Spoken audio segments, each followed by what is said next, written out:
বন্ধুরা, তোমরা সবাই কেমন আছো?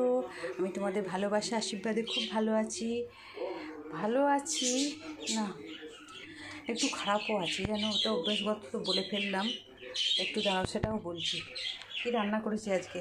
আলু মাখা করেছি, এটা মাখবো টমেটো ফমেটো দিয়ে করে। হচ্ছে আলু চচ্চড়ি, আর হচ্ছে পটল আলুর তরকারি, আর পুঁই সোনার মেটে সেদ্ধ, আর ভাত তো আছে। আর এদিকে প্রেশার কুকারে ওদের ডিম সেদ্ধ করে রেখে দিয়েছি। এই হচ্ছে আজকের লাঞ্চ মেনু।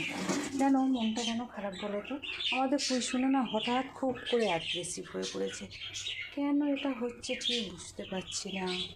সবাইকে যেন ছেলেটাকে কামড়েছে, বাবাকে কামড়েছে, আমার শ্বশুরমশাইকে। সবাই নাকি বলতে এসে যে নাকি ওরকম করে, তাই না? নানান রকম ডাক্তারের সাথে কথা বলা হচ্ছে, অনেকগুলো ডাক্তারের সাথে কথা বলেছি। এবার দেখা যাক ওনারা কী পরামর্শ দেয়, সেই মতনই চলতে হবে। প্রচণ্ড পরিমাণে আর কি আমাদেরকে করতে আসছে। তার মধ্যে আমাকে করছে না, কিন্তু ছেলেটাকে বাবাকে তো কামড়ে রক্তারক্তি করেছিল, আমাদের দাদাভাইকেও হালকা কামড়েছে, আর আমাকে কিছু অতটা করেনি। আমার জাস্ট ওদের বাঁচাতে গিয়ে আমার একটু আঁচল লেগে গেছে। কিন্তু কেন এরকম করছে এটাই বুঝতে পারছি না। তোমাদের জানা থাকলে আমাকে কমেন্টে জানাও। আর আমার যদি ভিডিও ভালো লাগে আমাকে লাইক করো, কমেন্ট করো, আর সাবস্ক্রাইব করো। বাই বন্ধুরা, আবার পরে অন্য কোনো ভিডিও নিয়ে দেখা হবে।